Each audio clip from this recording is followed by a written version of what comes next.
नमस्कार, भारत टीवी में आप सभी का स्वागत है। मैं हूं कविता उपाध्याय। हम हैं बड़ा शिव मंदिर में, ये वेस्ट ज्योति नगर क्षेत्र में आता है और आप यहां पर लगातार अगर आपने ये वीडियोस आप देखते रहते हैं और आए भी होंगे ज़रूर वेस्ट ज्योति नगर के बड़ा शिव मंदिर में, तो हमारे साथ में महंत ब्रिज बिहारी दास जी गोवर्धन हैं या कहीं वृंदावन हैं। लगातार पूर्णिमा हो या फिर एकादशी हो, सुबह में पूजा होती है, कथा वाचन होता है और सुंदरकांड हो या श्रीमद् भागवत कथा हो, तमाम कथाओं का वाचन ये करते रहते हैं और संगीत में कथा वाचक हैं ये। महाराज जी, आज एक विषय है, क्योंकि वृंदावन से आप हैं और वृंदावन में महाकुंभ चल रहा है या कुंभ चल रहा है, उसके विषय में हमारे दर्शकों को बताएं, क्योंकि बहुत सारे ऐसे दर्शक हैं जो कमेंट बॉक्स से ये जानना चाहते हैं कि कुंभ के विषय में सूचना नहीं मिल पाती। प्लीज़ बताएं। श्री वृंदावन बिहारी लाल की जय। कृष्णं नारायणं वंदे, कृष्णं वंदे ब्रजप्रियं, कृष्णं द्वैपायनं वंदे, कृष्णं वंदे प्रथासुतं। ब्रज समुद्र मथुरा कमल, वृंदावन मकरंद, श्री गोकुल चंद। बोल श्री नारायण भगवान की जय। अभी ये प्रश्न हुआ और ये प्रश्न बहुत लोगों के मन में है कि वृंदावन में भी कोई कुंभ लगता है। लोगों को बड़ा आश्चर्य होता है सुन करके या देख करके। तो ये हम आपको बताएं आज के इस कार्यक्रम के माध्यम से कि वृंदावन में जो कुंभ लगता है इसका महत्व क्या है। हमारे श्रीधाम वृंदावन में अब से नहीं, बहुत समय से, प्राचीन परंपरा से और ये कुंभ लगता हुआ आया है। और इसका जो विशेष महत्व है, जो गोपनीय इसका जो रहस्य है, वो हम आज आपको स्पष्ट बताएंगे।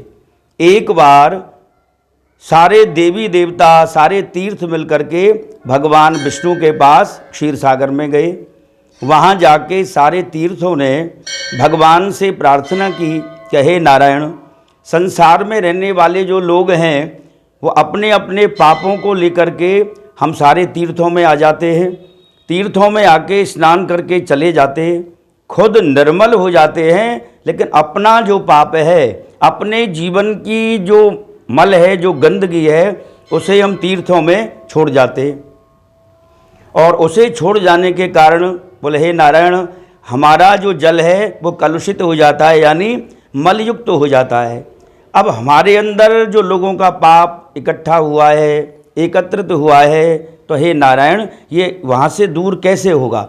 हम लोग निर्मल पावन कैसे बनेंगे? आप हमें इसका उपाय बताओ।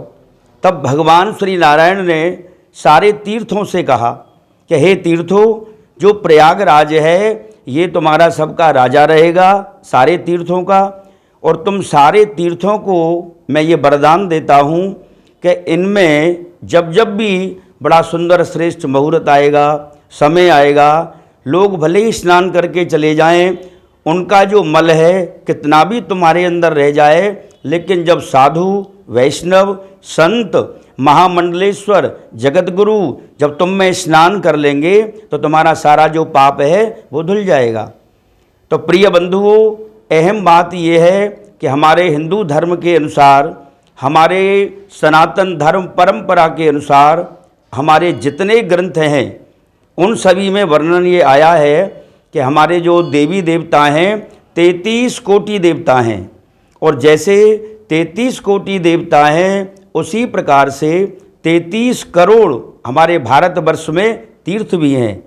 सभी तीर्थों में स्नान करना, दर्शन करना, वहाँ का जितना फल होता है उतना ही फल एक बार वृंदावन के कुंभ में जाके कोई स्नान कर ले या वहाँ का दर्शन कर ले या एक रात्रि वहाँ निवास कर ले, तो उन सारे तीर्थों का, दर्शन का, यात्रा का, स्नान का जो फल होता है वो वृंदावन में मात्र एक रात्रि, एक घड़ी में प्राप्त हो जाता है।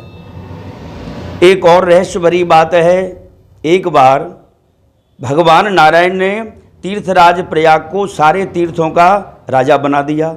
अब भाई राजा बना तो इसके मन में एक विचार आया, मुझे एक सभा करनी चाहिए। सारे तीर्थों को प्रयागराज ने निमंत्रण भेजा। निमंत्रण जाने पर सारे तीर्थ वहाँ पर आए, सारे तीर्थ पहुंच गए, लेकिन हमारा जो वृंदावन धाम है ये वहाँ पर नहीं गया। सारे तीर्थ चले गए। तब प्रयाग को ये शंका हुई, उसने भगवान नारायण से फिर प्रश्न किया, कहे नारायण, आपने मुझे सारे तीर्थों का राजा बनाया, ये पद आपने मुझे दिया, और आज मैंने अपने यहाँ एक सभा रखी मंत्रणा करने के लिए, तो उसमें तुम्हारा जो वृंदावन है वो नहीं आया। तो प्रिय बंधु, जब ये कहा कि वृंदावन नहीं आया, तो भगवान नारायण ने क्या सुंदर उत्तर दिया। कहने लगे, बोले प्रयाग भाई, मैंने तुझे तीर्थों का राजा बनाया है, अपने घर का मालिक नहीं बनाया है। अपने घर का मैंने तुझे राजा नहीं बनाया है। वृंदावन मेरा घर है, वृंदावन मेरी जन्मस्थली है, वृंदावन मेरा हृदय है। तो उसी के लिए ये कहा गया है कि ब्रज समुद्र मथुरा कमल, सारा जो ब्रज है 84 कोस का एक समुद्र यानी सागर है। मथुरा कमल, इस समुद्र के अंदर में जो मथुरा है हमारी, ये एक कमल के पुष्प के भांति है, मथुरा कमल। और वृंदावन मकरंद, वृंदावन मकरंद पुष्प है। और ब्रज बनिता, ये सब इनको भी पुष्प बताया गया है। ब्रज बनिता सब पुष्प हैं, यानी ब्रज गोपियाँ। और इनके आगे मधुकर गोकुल चंद, जो मधुकर नाम है वो भगवान नारायण का है, हमारे भगवान श्री कृष्ण का है। तो यही रहस्य है, सारे तीर्थों का पाप धुल जाए, उनका दोष मिट जाए, उसके लिए वृंदावन में महाकुंभ होता है। और श्रीमद् भागवत के अनुसार उसमें एक दृष्टांत आया है कि एक बार प्रयागराज जो हमारा तीर्थों का राजा है, इसके मन में ये विचार आ गया कि वृंदावन में कुंभ लगा हुआ है, वृंदावन में जाके मुझे स्नान करना चाहिए, अपना जो मेरा पाप है सब आके मुझ में मिल जाते हैं, मैं अपने पाप को धो करके आऊँ। तो प्रातः 4 बजे जो ब्रह्म मुहूर्त होता है, प्रयाग घोड़े का रूप लेकर के आया, और घोड़े का रूप लेकर के चुपचाप प्रातः 4 बजे स्नान को जा रहा। तब एक ऋषि वृंदावन के बाहर यमुना किनारे तपस्या कर रहे थे। उन्होंने देखा कि भाई एक काले रंग का जो घोड़ा है वो जा रहा है। कुछ क्षण के बाद वो घोड़ा जब लौट करके आया तो उसका एकदम श्वेत वर्ण था, एकदम सफ़ेद हो गया। तब उसको बुला के उन ऋषि ने पूछा कि भाई तू कौन है, तू अभी इधर से गया तो तेरा रंग जो है वो काला था, उधर से जब तू जा रहा है तो एकदम तेरा जो शरीर है यानी श्वेत सफ़ेद हो गया, ये क्या कारण है। तब उसने हाथ जोड़ करके कहा कि हे ऋषि, मेरा नाम प्रयाग है, मैं तीर्थों का राजा हूँ, सारे तीर्थ मुझ में आते हैं, लेकिन अपना पाप धोने के लिए मैं वृंदावन आता हूँ। वृंदावन आके यमुना में स्नान करके जब मैं चला जाता हूँ तो मैं भी निर्मल हो जाता हूँ, मेरा मन गदगद हो जाता है, मुझे साक्षात वृंदावन बिहारी लाल के दर्शन का यहाँ आके अनुभव होता है। तो ये तीर्थराज प्रयाग की घटना है। तब से पुरानी जो प्राचीन परंपरा है हमारे वृंदावन में, ये कुंभ लगता आया है। और ये कुंभ 12 वर्ष में लगता है, 6 वर्ष के बाद बीच में अर्धकुंभी भी लगती है। और इस कुंभ के अंदर बड़े बड़े ऋषि योगी महर्षि सब लोग आते हैं, बड़े बड़े विप्र साधु संत मंडलेश्वर सब आके अपनी हाजिरी वृंदावन बिहारी के चरणों में लगाती हैं। इसके भी विशेष महत्व बात ये है, 84 कोस का हमारा जो ब्रज है ये सारा तीर्थ है। ऐसा कोई तीर्थ नहीं है भारत का जो हमारे ब्रज के अंदर नहीं है। 84 कोस की यात्रा करने वाला सारे तीर्थों का दर्शन कर लेता है। हमारे यहाँ केदारनाथ भी हैं ब्रज में, बद्रीनाथ भी हैं, और सारे तीर्थ हैं। और वृंदावन में जन्म लेने वाला, वृंदावन में रहने वाला, इससे बढ़िया कोई भाग्यवान नहीं होता है।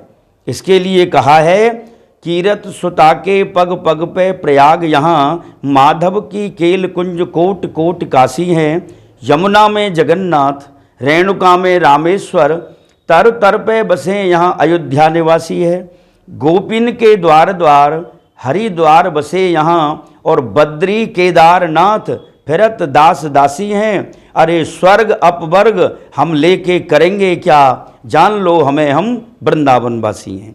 वृंदावन में हर गली के अंदर मुक्ति भी पड़ी रहती है, वो अपनी मुक्ति चाहती है। भगवान ने मुक्ति से भी कहा है कि हे मुक्ति, तुम ब्रज रज में पड़ी रहो, संत आएंगे, उनके चरणों की जो रज है उड़ के तुम्हारे ऊपर में पड़ेगी, तुम्हारी भी मुक्ति हो जाएगी। 1 महीने का ये महाकुंभ का जो समय है वर्तमान में चला हुआ है। वहाँ जाके स्नान करने वाला, दान पुण्य सत्संग करने वाला, 1 रात्रि निवास करने वाला सारे तीर्थों का फल पा लेता है और भगवान श्री वृंदावन बिहारी का वो प्रिय हो जाता है। देखो, वृंदावन की बहुत महिमा है, इसका वर्णन तो कोई कर ही नहीं सकता। इसके लिए कहा है, वृंदावन धाम अपार, भजे जा राधे राधे, भजे जा राधे राधे, रटे जा राधे राधे, अरे राधे सब वेदन को सार, भजे जा राधे राधे। तू वृंदावन में आयो और तेने राधे नाम न गायो, तू वृंदावन में आयो तेने राधे नाम न गायो, अरे तेरो जीवन है धिक्कार, भजे जा राधे राधे। श्री वृंदावन धाम अपार, भजे जा राधे राधे। ये वृंदावन की लीला मत जाने गुर को चीला, ये वृंदावन की लीला मत जाने गुर को चीला, या को ऋषि मुनि गए हार, भजे जा राधे राधे। श्री वृंदावन धाम अपार, भजे जा राधे राधे। और अंत में कहा, ये प्रेम की अकथ कहानी और नहीं समझे ज्ञानी ध्यानी, ये प्रेम की अकथ कहानी नहीं समझे ज्ञानी ध्यानी, अरे या को जाने ब्रज की नार, भजे जा राधे राधे। श्री वृंदावन धाम अपार, भजे जा राधे राधे। बोल नारायण भगवान की जय। देखिए, जो ये इस समय पर कुंभ है वृंदावन में, ये पूरा 1 माह का भी 1 माह से ज़्यादा का है और ये आने वाली कितने मार्च तक महाराज जी, अगर समय की बात करें, क्या 25 मार्च के तक चलेगा ये? हाँ, 25 मार्च तक ये चलेगा। होली पर इसका विराम हो जाएगा। सब अपने अपने जिस स्थानों से जहाँ आए हैं वो चले जाएंगे। बिल्कुल। और नीचे जो नंबर फ्लैश हो रहा है वो महाराज जी का नंबर है। आपको किसी भी तरह की कोई भी बात अगर करनी हो तो उस नंबर के द्वारा आप सीधा महाराज जी से संपर्क कर सकते हैं। और कमेंट बॉक्स में आप ज़रूर राधे राधे तो कम से कम आप लिखिएगा ज़रूर, और अपने मन की जो भी भाव और समस्याएं हैं वो भी ज़रूर लिखें।